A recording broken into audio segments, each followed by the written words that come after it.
Something that we I think I skipped over the last time. Remember how that Rachel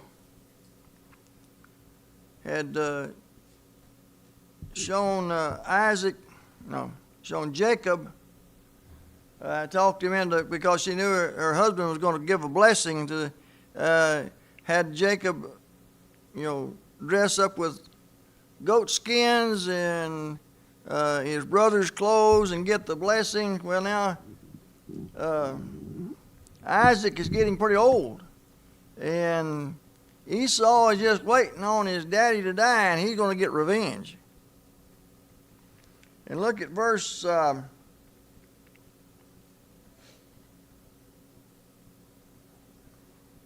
44. She just got through the previous verse. She's just got through telling Jacob to go to Haran, to where her kinfolks, or all of them's actually kinfolks, lives, and stay there for a little while until Esau calms down. Verse 45, until your brother's anger against you subsides and he forgets what you did to him. Now, she's the one talked him into doing it, but anyway, she's laying all the blame on to Jacob. So he's going to forget what. And really and truthfully, Esau was actually the guilty party, because remember, he sold his birthright for a pot of soup or beans, or depending on what your translation. Somebody said red stew last time, I think. I think the old King James used to say lentils, which is little bitty beans. But she tries to put the blame on to Jacob here. Said, what you did to your brother. Said, I can't stand if he kills you, I can't stand to lose a husband and a son the same day. You take off and go across country to my folks and stay there till somebody tells you it's all right to come back. Which was a lot longer than she had probably intended for it to be, as we'll see. So Isaac knows he's going to go get away. And Isaac tells Jacob, and he blesses him and charges him, saying, don't take a wife from the women around here, basically what he's saying, because Esau had done that, and it tells us on more than one occasion they just terrible. First off, he went and took 2 wives, and then they're a thorn in his parents' side. They just can't stand it. It doesn't tell us what all they were doing, but anyway, it was very, very annoying to them. Did you raise your hand?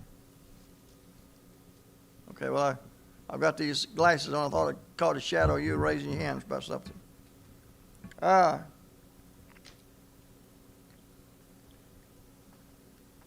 fact, verse 46 of the previous chapter 27 says, I am tired of living because of the daughters of Heth. If Jacob takes a wife from the daughters of Heth, like those from the daughters of the land, what good will my life be to me? In other words, she hated those girls, women, or whatever you want to say. So anyway, Jacob blesses him again and tells him to go find, don't get any of these women around here for a wife. Go back to our country that we came from and take a wife from there. Again, looking for a wife among their kinfolks, which later on God forbids. And it's, even in this country today, it's illegal in most states. Except Arkansas. Oh, no. I just had to say that, but I'm not sure anybody here is from Arkansas. Well, Bob stayed there a while, but he wasn't from Arkansas. We won't blame that on him.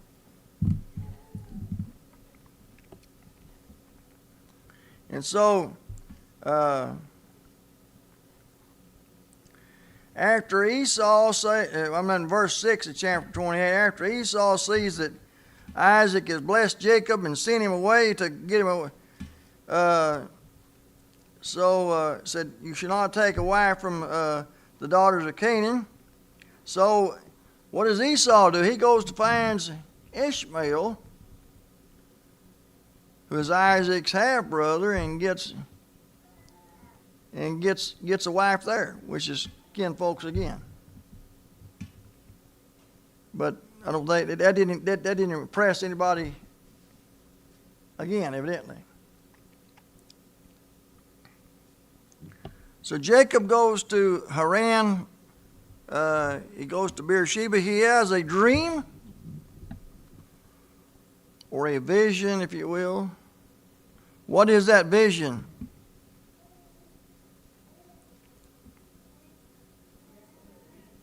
Huh? Whole bunch of angels. What was they doing? Going up and down the ladder. Who was on top of the ladder?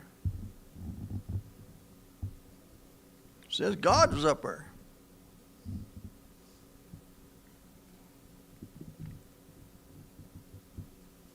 Let me find it where I see some of you are doubting.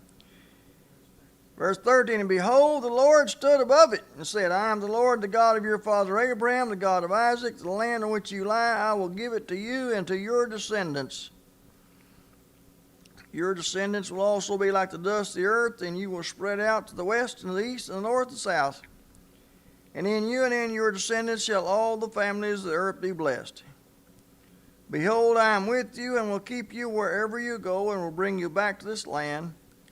For I will not leave you until I have done what I have promised you. And it says, Jacob woke from his sleep and said, surely the Lord's in this place, and I did not know it. He was afraid and said, how awesome is this place? This is none other than the house of God, and this is the gate of heaven. You know, he's so very impressed. You know, I mean, it made an impression on him. Not only did he see the angels, but God has spoken to him and promised him all the same things that God had promised Abraham. So don't worry about things. Everything's going to work out right. You can keep it going. I know you're running. Basically, God said, I know you're running from your brother, but we're going to bring you back to this land, and you're going to have so many descendants that they just be like dust to the earth. It would just be everywhere.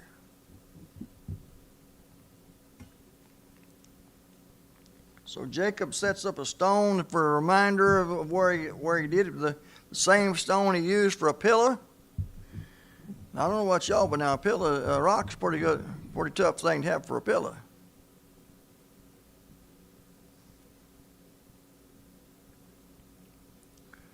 And he goes on and he goes to his kinsman's country.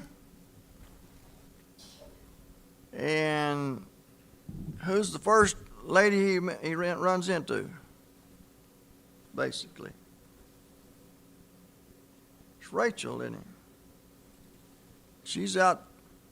Says she's a shepherdess. She's out feeding and watering the sheep. You know that was a pretty tough job in that day and time. If there wasn't a stream somewhere, especially in the drier areas, somebody had to draw water for all them sheep and all their cattle and their camels or whatever they, and this would have been quite a chore. Did you ever try to water a cow with a bucket? A really thirsty cow. And if you just have to carry it to her, you get an old sick cow, you can't carry them enough water. Well, that's how they did their sheep and their other animals, if there wasn't any available streams at the right times of year. Today, we've got heavy equipment and we dig ponds and what have you, and unless it's a really, really dry spell, well, we don't have to worry about drawing water for the animals. How many people in here ever drawed water? Not very many. Kathy did once or twice. She says I throwed trash down the well, but I don't remember that part. But anyway, I don't think I did. But I can still. Huh? Well, see that, Kathy, I'm not near bad as Sharon's worse. I had a friend, and Dad had to go get it taken care of. Kathy says I throwed some trash down ours, and then like never got the trash out of the water. But I don't know. I don't remember. If that really happened, I blotted it out of my memory. But I can still, in my mind's ear or whatever you want to say, I can still hear the sound that metal bucket made as it went down there. Yes.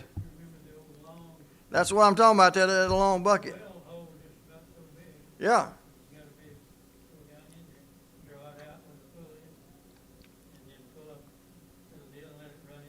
Yeah.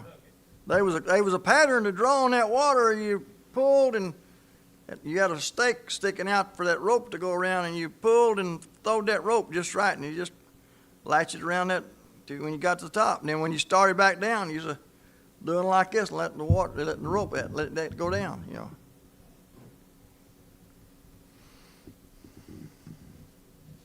But that was bad enough. But now if you just had a hole in the ground and had to go down there with a pot and then come back up, that would have been quite a chore. They didn't have electricity then. No electricity.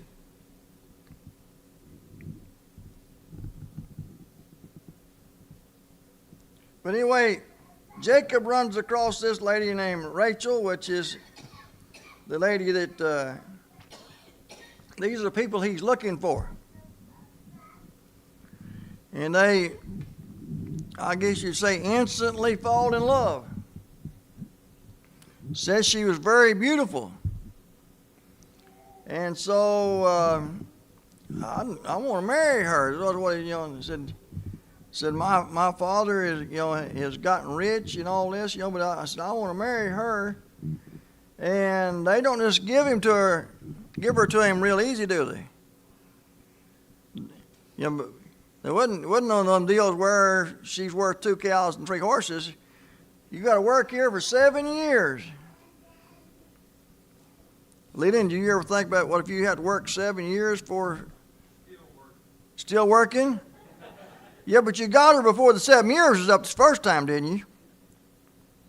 Still working. You're still working. But it says he worked for 7 years and didn't time just flew by. Be careful, because she had an older sister too. Yeah. That's where Oh, she did? But you didn't get tricked, huh? Well, I waited till she got married. Oh, yeah, all right. That's what. He had raised some dummies. This wasn't one of them. Yeah, you wasn't one of them? Okay. And so anyway, they tricked Jacob and switched women in the dark, so to speak. He doesn't figure it out till the next morning and gets daylight. Hey, you give me the wrong woman. That's not the one I wanted. Well, if you work 7 more years, well, I'll give you the one you want. But then he didn't have to wait the whole extra 7 years to get her. But he got her within a week, I think it says. But that's what you call trickery. He said, well, it's not right to give away wasn't giving away. He actually sold her, but anyway, it's not right to get rid of the younger one before you get rid of the older one. But it caused a division within the family. What's that boy doing? Is he growling at somebody? Is he chewing on your leg, Caleb? He wants some more of that guacamole, I bet you. But anyway, he has to work for so long just to get these women. But they're not the one, the first one he didn't get the one he wanted the first time. And then Jacob, after a while, he makes a deal with them. What is the deal he makes with his father-in-law? So I'm taking care of all these sheep and all these cattle, and I need some pay. What's the deal he makes? You get to keep the good ones, and I'll take these ugly ones. I'll take all the black sheep and the spotted sheep and the spotted goats. You take all the solid color ones, that's, you go to the auction, to the cattle auction today, well, that there is spotted. He's just as good as the solid color one, but he's spotted, so I'm going to give 10 cents a pound less for him. Because he's probably not as good because he's spotted, And that's kind of that's what, evidently that's thinking has always been around. Well, I'll take all the black sheep and all the spotted sheep. I don't think I've ever seen a spotted sheep, but it's what it says. And I have seen spotted goats, streaked. One translation starts streaked goats. And directly the first thing you know, because God has blessed him, why all the sheep and all the goats turns out the color that he's supposed to get.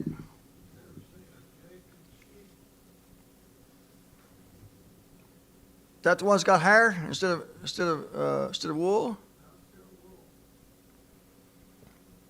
No, don't guess I have. You got a picture of them? Well, okay. Well, anyhow, that's kind of like them mule-footed hogs. I thought they was always making it up till I seen some on TV one day. Caleb, you know what a mule-footed hog is? You know what it is? It has a solid hoof just like a horse.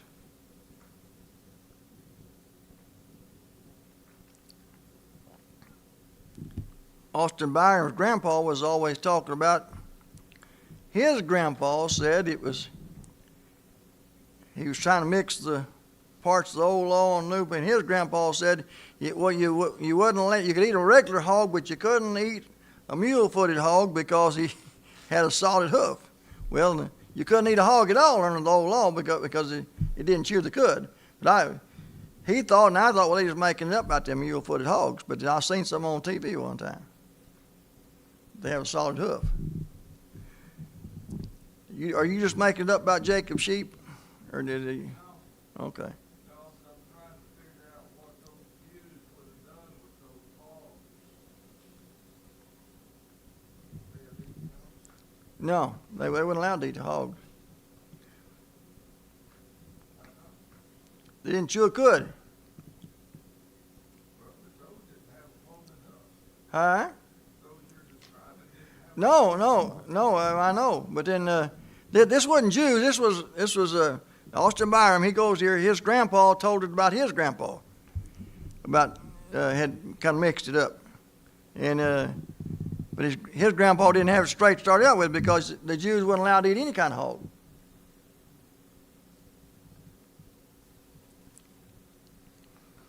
Anyway, Jacob he finally gets Rachel and Leah, and Leah's having all kinds of kids, and Rachel's not having any success at having kids, and there's jealousy involved, and each of them has a maid servant, and so they give them, each of them gives Jacob their maid servant, and they have kids. Finally, Rachel has one son named Joseph. Leah's had, I forget now, I counted them once, but I think there's 6 or 7, and a daughter. But anyway, there's continued jealousy among all of them, and we'll find out next week whenever he goes back that Jacob continues to play favorites on his journey, and it's a pretty cruel way to play favorites, but he plays favorites. So we'll start there about chapter 31 next week. And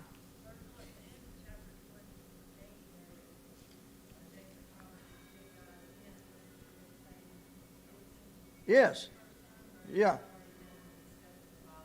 I haven't heard. Abraham gives to Melchizedek. He gives him I don't remember if he gives a percent or not. because Melchizedek is God's high priest. And Abraham gives him a percentage, or gives him part of the spoil, but I don't remember if it gives I'd go back and look. But yeah, but this 10% part, you haven't heard, unless Abraham talked about it, you haven't heard about it before. But he tells God he's going to give 10% of all the stuff. And that gets worked into the old law, and it continues. And there are people today who use that as a guide, you know. And that's not, you know, there's not nothing wrong with it, you know. I'm gonna give 10%. And that's they try to hold to that, and that's because we're supposed to plan ahead. That's as good a plan as any, you know.